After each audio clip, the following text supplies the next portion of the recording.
Hi, and welcome to Quilty Pleasure Saturday Sampler, and we are on month 6. So we're going to start with our 12-inch block, and that is Good Cheer. So we're going to tell you all your fabric colors. So I'll go ahead and point to them. Fabric 1 is the cream. Fabric 2 is your green. Mine's a different color because I ran out.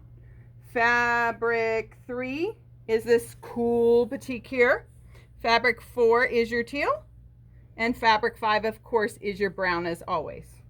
So on the first part, we're going to make these, which are 3.5, and on those I cut those a little bigger at 4 instead of 3 7/8, and then I squared them down to 3.5, of course.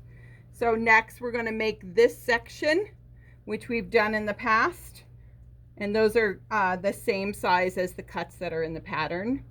Then we're going to make this fun little corner. So you've got a right and a left.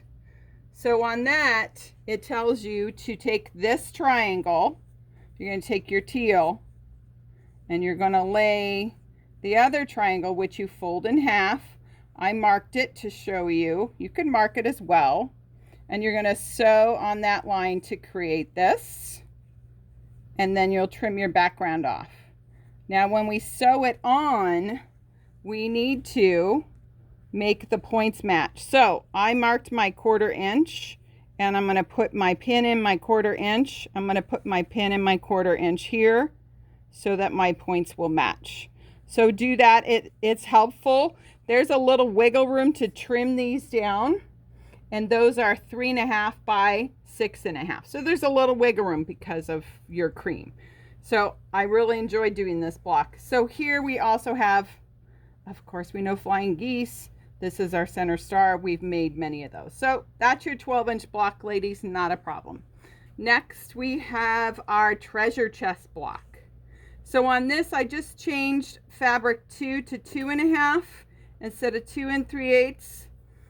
Fabric 3, I cut the 2 5/8 at 2.5, which are our corner points, so that I could square these down later to 2. And then on fabric 4, which is the teal, I made those 2.5 so that I could square these down to 3.5 by 2. You guys all know how to do this. This will have to be squared down as well. Of course, this is 3.5 like this is 3.5. Next is our best of all block, which is same fabrics, of course. Super simple. Again, we've done this similar. I made my cream, which is here. It's a 2 3/4 inch square. I went ahead and made that 3, sewed them to my little tiny squares here, and this is where I'm going to trim it at 1/4 inch. Then I'll put these on to make this section, which is 2 3.5 to match your center square. Super simple, ladies. I know you've done it before. You can do it again. So hopefully you have a quilty day.